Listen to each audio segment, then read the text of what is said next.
My name is Laurado Eduardo M. Base MT2 Charlie. Ang thesis na ito ay tungkol sa pagkilala at pagpapahalaga sa sarili. Ito ay nagsasabi na ang pagiging ako ay isang biyaya na dapat tanggapin at gawing makabuluhan.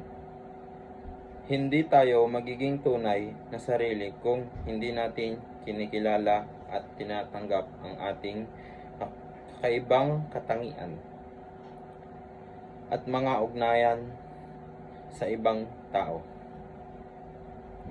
Ang pagmemeron ay natatanggi sapagkat wala nang iba na pwedeng maging tulad ko.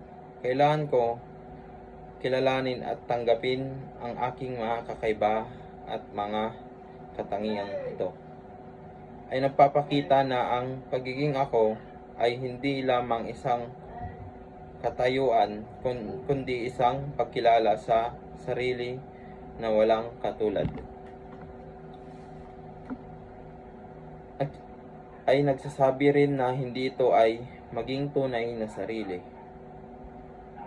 kung wala tayong inaako. Ibig sabihin, kailangan nating tanggapin at kilalanin ang ating mga responsibilidad at papel sa buhay.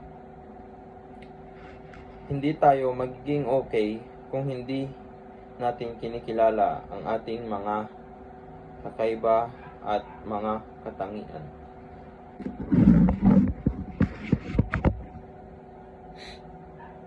Ang pagpapalaga sa sarili ay hindi isang tuwid na landas.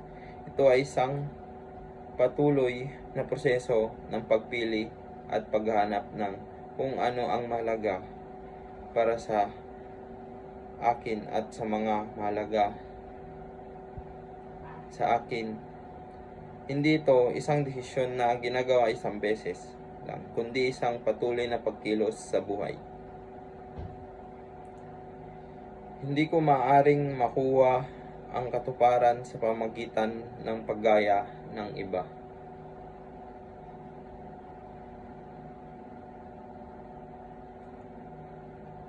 Kailangan ko ng malalim na pakipag-ugnay sa mga aking sarili, sa aking mga karanasan at mga ugnayan. Ugnayan ko sa ibang tao. Ito ay nagpapakita na ang pagkilala sa sarili ay hindi lamang tungkol sa akin, kundi pati na rin sa mga relasyon ko sa ibang tao.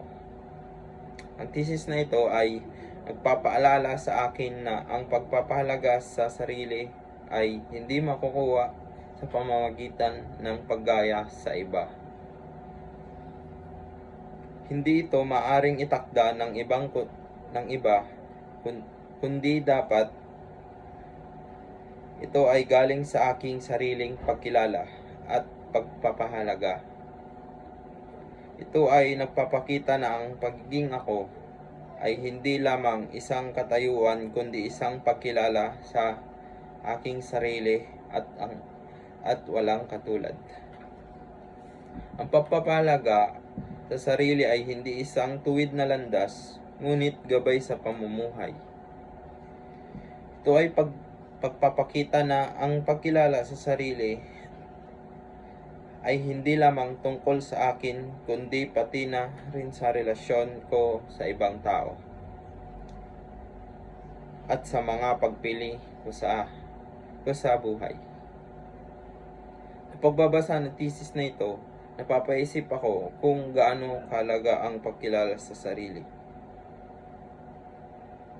Hindi ko na-realize na ang pagiging ako ay isang biyaya na dapat ko ring pagyamanin. Kadalasan tayo ay naghihikayat na magaya sa iba o sundin ang mga inaasahan ng lipunan. Pero ang thesis na ito ay nagpapaalala sa akin na ang tunay na kaligayahan at katuparan ay nasa kilala at pagpapahalaga sa aking mga kakaiba at mga bagay na mahalaga para sa akin. Hindi ko dapat kinalimutan na ang pagpapalaga sa sarili ko ay isang patuloy na proseso ng pagpili.